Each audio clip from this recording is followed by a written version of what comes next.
Superior Court of Fulton County, 11th District, Session Officer Judge Scott McPhee presiding. Thank you. Please be seated.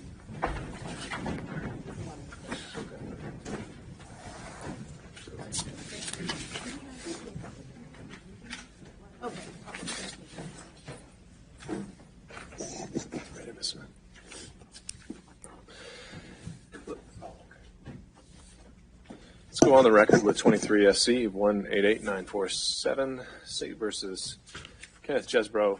We had begun our jury selection process this morning, but I've been informed that there is a change of plea. Is that correct, Mr. Wade? That's correct, Judge. Is that correct, Mr. Grumman? Yes, Your Honor. All right. Is this negotiated? It is, Judge. All right. And in that case, whenever counsel are ready, and whoever is most convenient to Mr. Chesebro, you can stay seated, use that microphone or that microphone. But we could swear in Mr. Chesebro and proceed with the colloquy. Do you want me at the podium, Judge? Well, I think he's going to take the podium, so why don't we have you there? Sorry. You stand right there. Okay. Probably need you where we can hear you. Oh, did we really? Yes, okay. I can stand. Can you hear me from here? Okay, cool. Judge, would you like me to give you the conditions of the sentence or the recommendation? If it's negotiated, I think we can just start at the top. Okay, got it. Thank you. Mr. Chesebro, can you please raise your right hand? Do you swear or affirm the testimony you're about to give shall be the truth and the whole truth, so help you God? Yes. Please lower your hand and state your true and correct legal name. Kenneth John Chesebro. And are you the Kenneth John Chesebro named in the indictment 23 SC 188947? Yes. Are you under the influence of any drugs, alcohol, or medication today? No. Is there any medication that you should be taking that you have not taken today? No. How old are you and how far did you go in school, sir? 62, I went through law school. Are you able to read, write, and understand the English language? Yes. Have you gone over the indictment with your attorney, Mr. Grumman, as well as Mr. Aurora? Yes. Do you understand that you were originally charged in count 1 with RICO, count 9, conspiracy to commit impersonating a public officer, count 11, conspiracy to commit forgery, count 13, conspiracy to commit false filings and writings, count 15, conspiracy to commit filing false documents, count 17, conspiracy to commit forgery, count 19, conspiracy to commit false statements and writings? Yes. Do you understand that the state that this is a negotiated plea, and as part of that agreement, the state has agreed to null pros counts 1, 9, 11, 13, 17, and 19, and will be moving forward on count 15 only? Yes. Has your attorney advised you of the minimum and maximum sentence for count 15, which is conspiracy to commit filing false documents? Yes. And do you understand that that carries a minimum of 1 year to a maximum of 5 years to serve? I do. Do you understand that you have the right to plead either guilty or not guilty to this charge, and if you plead not guilty or if you plead not guilty or remain silent, you may receive a jury trial? Yes. Have you reviewed the waiver of rights form with your attorney? I have. And have you signed it as well? Yes, I have. Along with Mr. Aurora? Yes. Judge, if I may have.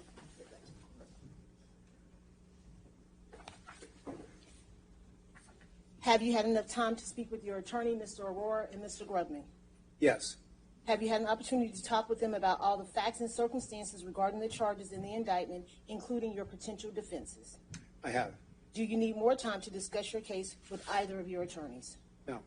And are you satisfied with their services? Yes. Mr. Grubman, do you waive formal reading of the indictment? Yes. Do you waive any and all defects that may lie within that indictment? Yes. Mr. Chesebro, have you been arrested on these charges that lies in indictment 23 SC 188947? Yes. The state is unaware of any outstanding warrants related to these charges. Do you or your attorney know of any outstanding warrants that involve these charges? No. Do you understand that this is a negotiated plea, which means your attorneys and the state have reached a negotiated recommendation to make to the court? I do. Do you understand that the court is not bound by that recommendation and could sentence you to the maximum penalty for the charges? I do.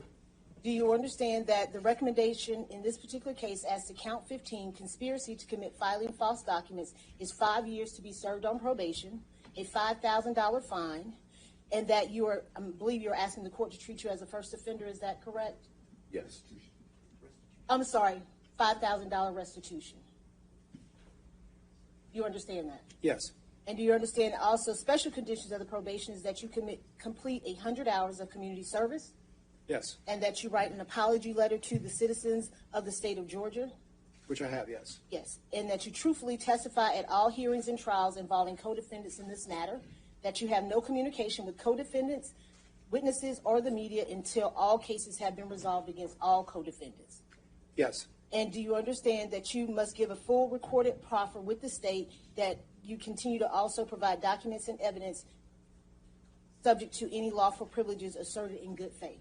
Yes. And, Your Honor, the defendant has already done an apology letter, which the state will tender into evidence in State's Exhibit Number 1. And also this morning, Mr. Chesebro, along with counsel, did give a proffer to the state. And I believe there is an understanding that any outstanding emails, text message, or any of those things will be turned over to the state in a timely manner. Indeed, yes. Mr. Chesebro, do you understand, as I stated before, if the judge does not follow the recommendation, you can withdraw your guilty plea and go forward with trial? Yes. Do you understand that this is a guilty plea which, for your case, you're asking for first offender, so once you have completed first offender, you can honestly say that you have not been convicted of a felony, and I'll go over that with you a little bit more. Yes, I understand. And do you understand that this plea may be used to enhance sentencing on any other convictions you may have in any other jurisdictions in the state of Georgia or outside of the state of Georgia and in federal courts? Yes. Do you understand that you are being placed on probation as part of this plea? As being on probation, you cannot violate any criminal laws of any governmental unit or any special conditions of the probation. Do you understand that? Do you understand that if you violate your probation or any other special conditions, you will be subject to revocation of the balance of the sentence? Yes. Do you understand that you are not allowed to possess or use firearms as a result of this plea and when you're on probation? Yes. Do you understand that if you are not a United States citizen, this guilty plea will affect your immigration status and will result in deportation, just like a conviction at trial would, and that this is true regardless of any advice your attorney may have given you or anyone may have given you? Yes, fortunately, I am. Do you understand that there may be other adverse or unfavorable consequences as a result of this guilty plea, just as there would be for a conviction after trial? For example, your guilty plea may affect your right to vote, your right to hold public office, the right to serve as a juror, the right to obtain a passport, the right to receive, possess, or transport firearms, the ability to obtain employment, and your membership of any state or federal bars of which you are a member. Yes. Do you understand that by pleading guilty, if you use, receive, possess, transport a firearm, or use a firearm in a crime, you will be guilty of a felony, which may carry a sentence of 1 to 15 years? Yes. It's my understanding you're asking the court to treat you as a first offender. Is that correct? Correct. Have you gone over the First Offender Act with your attorneys, Mr. Grubman and Mr. Aurora? Yes, I have. Have you ever pled guilty or nolo to or ever been convicted of a felony in the state of Georgia or any other jurisdiction? No. Have you ever been sentenced for any crime, felony, or misdemeanor under the First Offender Act? No. Has your attorney explained fully to you the First Offender Act? Yes. Do you understand that if you violate the terms of your first offender or commit a new offense while on first offender probation, your first offender status could be revoked, you could be adjudicated guilty, and you could be resentenced up to the maximum sentence for the charge in this indictment for which you are pleading? Yes. Do you understand that you waive any and all defenses, including any mental health defenses, by entering this guilty plea? I do. Do you understand that if you went to trial, you would have the right to trial by jury, the right to see, hear, and confront witnesses called to testify against you by the state, the right to testify or remain silent and not incriminate yourself? Do you understand that? I do. Do you understand that this guilty plea, you are giving up all of those rights, the right to a trial by jury, the right to remain silent and not to incriminate yourself, the right to confront witnesses, the right of assistance of counsel hired by you or appointed by the court if you could not afford one, the right of the presumption of innocence, the right to testify on your own behalf or to present evidence on your behalf, the right to subpoena witnesses and compel the production of evidence, and the right to have charges against you being proven beyond a reasonable doubt, and the right to appeal if you were convicted after trial. Do you understand that you're giving up each and every one of these rights by pleading guilty here today? Yes, I understand all that. Has anyone forced, threatened, or promised you anything for you to enter into this guilty plea? No. It is your decision to waive these rights to enter into this guilty plea because you are in fact guilty. Yes. How do you plead to count 15, conspiracy to commit filing false documents in indictment number 23-SC-188947? Guilty. Have you and your attorney signed that indictment? Yes.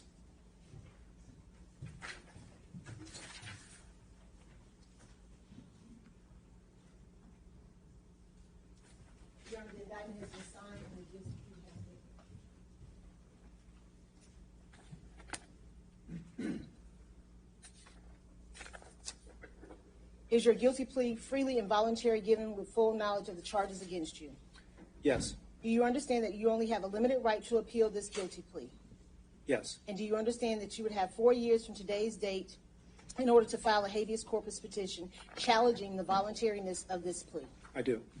And Your Honor, the state has, in fact, checked and confirmed that Mr. Chesebro does not have any felony convictions at all, so he has no criminal history to the state's knowledge. If this case were to go to trial, the state would have shown the following. Between November 18th of 2020 and January 6th of 2021, the defendant and co-conspirators, Donald John Trump, Rudolph William Lewis Giuliani, John Charles Eastman, Ray Stallings Smith III, Robert David Cheeley, Michael Roman, and others entered into a criminal conspiracy to cause certain other co-conspirators, including David James Schaefer, Sean Micah Thrasher Steele, and Kathleen Austin Latham, to falsely hold themselves out as the duly elected and qualified electors for the president and vice president from Georgia following the November 3rd, 2020 presidential election. The objectives of the criminal conspiracy included the following. 1, to recruit certain individuals to falsely hold themselves out as the duly elected and qualified presidential electors from Georgia. 2, to create false electoral college documents, including a false certificate of vote purporting to have been made by the authority of the duly elected and qualified presidential electors from Georgia. 3, to falsely state that co-conspirator Donald John Trump had won all of Georgia's electoral college votes. And 4, to deliver those false documents to the Georgia Secretary of State, the Chief Judge of the Northern District of Georgia, the Archivist of the United States, and the President of the United States citizen being the Vice President. The purpose of creating these and delivering these false documents were to disrupt and delay the joint session of Congress on January the 6th, 2021. By using the false documents from Georgia and other states in an attempt to cause Vice President Michael Pence to violate the Electoral College Act and the United States Constitution. This was part of a multi-state criminal conspiracy to unlawfully overturn the results of the November 3rd, 2020 presidential election in favor of the co-conspirator Donald John Trump, who did not win that election. Specifically pertaining to count 15 of the indictment, federal laws require the Electoral College documents are maintained in multiple places, including the United States District Court, where the electors met and cast votes. In the Northern District of Georgia, Electoral College documents are maintained in the clerk's office, administrative staff, with other non-case related documents, including standing orders and orders from the 11th Circuit Court of Appeals. Documents maintained in the administrative safe are public records that can be inspected by members of the public, and members of the public can request certified copies of those documents that contain the clerk's official seal.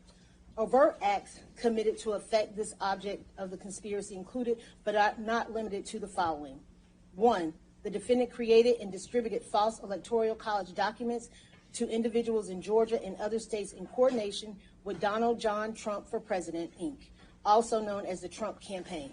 The defendant provided detailed instructions to co-conspirators in Georgia and other states for creating and distributing these false documents.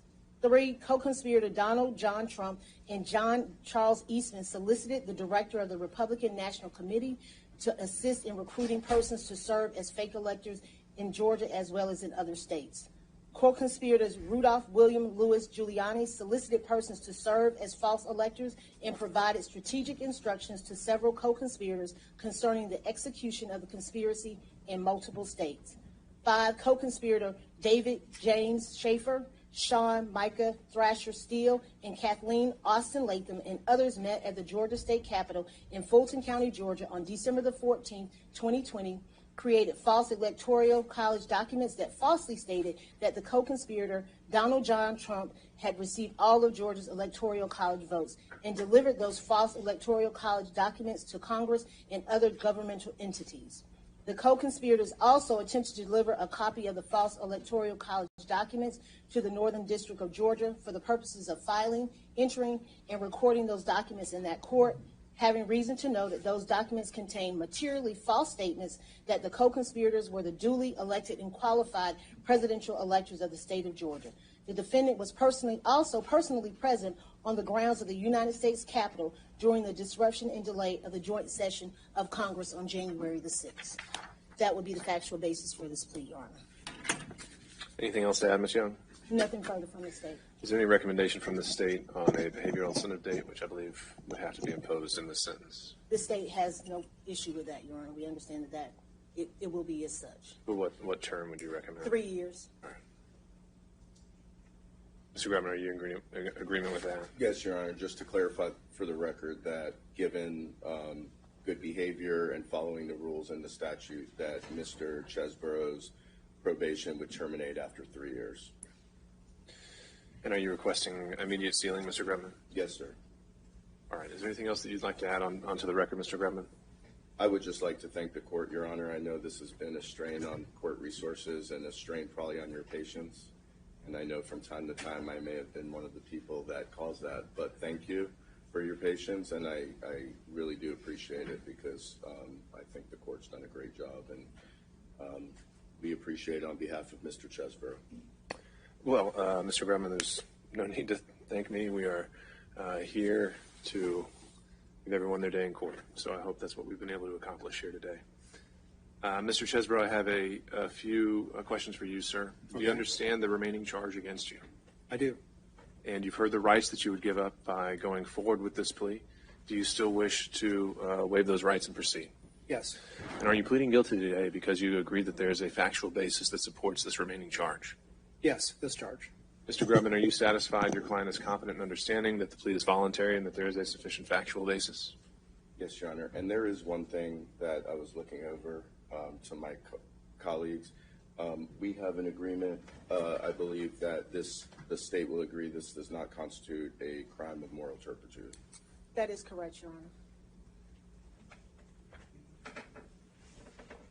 Mr. Chesebro, Have that in the sentencing sheet. That would be great. Thank you. understood, and I hear that that is without objection from the state, and so consistent with the other resolutions in this case. We'll include that on any final disposition form. Mr. Chesebro, do you have any kind of a weapons carry license in the state of Georgia or elsewhere? No. All right. Well, I agree and find that there's a sufficient factual basis for the charges as proffered by the state, and I find that this plea of guilty is knowingly, voluntarily, and intelligently entered. Mr. Chesebro has asked to be sentenced on the First Offender Act without objection from the state, and I'll approve that request with hold adjudication. But I must notify you, sir, that the plea can't be withdrawn simply because you don't abide by the terms of the sentence. And the terms of that sentence would be as recommended by the parties on the sole count 15. The sentence would be 5 years probation. There would be payment of $5,000 of restitution to State of Georgia. all right. Here, state's office, Judge. All right, and that will be later clarified through probation and the reflected in the final disposition form. And Your Honor, we will provide that information to probation. Exactly who that payment needs to go to. Understood, and as we've done before, the specific language of these special conditions is agreed to by the council. If you could email us to those, we'll make sure they're reflected appropriately. And Your Honor, sorry to interrupt, Sure. but Mr. Chesebro does live in Puerto Rico, so to the extent we could recommend to the probation office that his probation be transferred there, that would obviously be. That might complicate things. We do have our representative from probation here today, Ms. Pretty, who is usually able to enlighten us on these kind of complications. Ms. Pretty, any thoughts when we have someone who's in one of the U.S. territories under supervision? That I would have to contact the supervisor about him being in Puerto Rico and how that transfer would happen. Normally in other states, we would just do paperwork for the ICOTS and he would contact the officer, but this is in another area. So if you give me 5-10 minutes, I can get the supervisor on the phone and find out. Okay. So, The meaning to suggest that this would be some no, I sort understand, of- Mr. Grumman. Let me ask this. Is Mr. Chesebro planning to leave Georgia today, or was he planning to stay here at least for a few days until we sorted things out? Yeah, he was planning on staying here for 3 to 6 months. I would think so. Today, I thought he was most likely, and you could speak up on this topic, that you were going to probably leave today, or we can leave No, I'm perfectly willing to stay for 3 or 4 days to be around to handle the logistical elements of this. No Okay. problem. All right. I think then that's what we have to do to go forward on the plea today. We'll finalize it, and then as we learn from probation what logistically needs to happen to have it transferred, we can. Usually that takes some time, but I think we'll see what we can do. And if there's any kind of a modification we need to do in order to address these concerns, we can take that up after the plea has been finalized. So we'll follow up with you on that. Was there anything else, Mr. Grumman? Nothing, Your Honor. Okay. I just wanted to thank you for the way you handled these proceedings. Well, I appreciate it, Mr. Chesebro. We're not done yet. I've still got some special conditions, Okay. Which is that you will have to complete 100 hours of community service. You, as recommended by the state, would have to write an apology letter, which you've already handed to the court and satisfied. You're to testify truthfully in any other proceedings in this case against any and all co-defendants, and that you're to have no contact with any members of the media, any co-defendants, or any potential witnesses, and that you're to provide a full proffer and any all relevant documents to the state, which again the state has said that you have satisfied. The case would be immediately sealed under first offender. There'd be a behavioral incentive date of 3 years. So just having now formally declared the sentence on the record, was there anything else that Ms. Young you think I neglected to add or that we need to have on the record? Don't believe so, Your Honor. Okay. All right, Mr. Grumman. Nothing, Your Honor. All right, good luck, Mr. Chesebro.